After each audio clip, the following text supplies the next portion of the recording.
Hello guys! Welcome back to my mini vlog and come and join me to prepare for my son's 5th birthday. So ayan, nakikita nyo naman na nagpe-prepare na kami ng mga gagamitin for his 5th birthday. And ito nga, nag-decide kami it's a small party lang for him since matagal-tagal na rin siyang hindi nagpa-party. So, onti lang naman yung mga in-invite namin, mga family and friends, yun lang naman. And ayan, and we decided then sa kabilang house na lang since gaganapin since malaki-laki naman yung space doon. And ayan, gumagawa nga pala ako dyan ng loot bag for the kids para meron silang may wear souvenir for Zion's birthday. So, ayan na, natapos ko na and as much as possible sana, secret ko lang to kay Zion pero unfortunately, nakikita niyo naman sa video, yan yung mga gusto niya.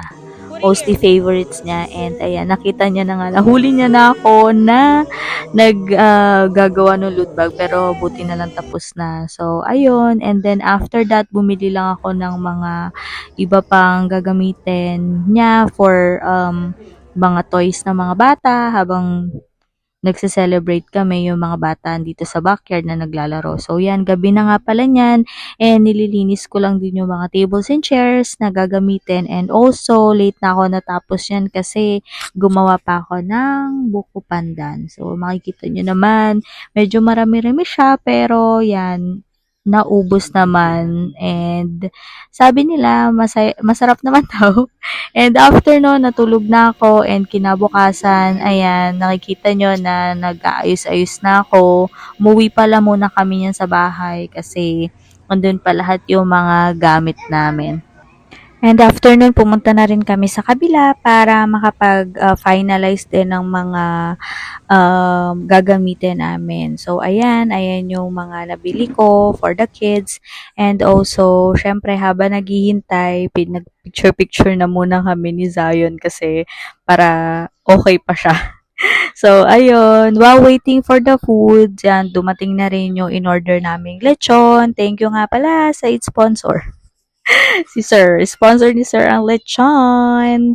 So, ayan. Thank you, Lord, kasi kahit papano, medyo okay-okay naman yung mga food namin. Nagkasya naman and ang dami pang to go. So, ayun. Thank you. Thank you rin po pala sa lahat ng mga nag-sponsor, mga uncle and auntie ni Zion. So, ayan. Andyan na yung lechon.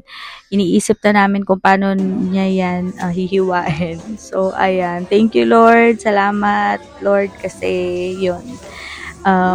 Naging happy naman si Zion sa kanyang mga handa. And also, thank you po pala sa mga nag-sponsor din. And also, shout out to his auntie sa decoration. Sobrang gandang decoration.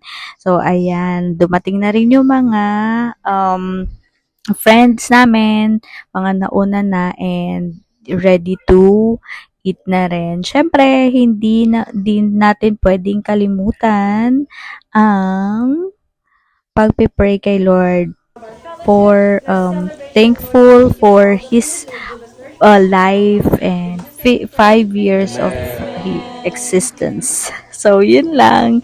So, after prayer, nagkainan na and waiting for the other bisita. And ayan, nag-sponsor din na napakalaking cake. Sobrang laki.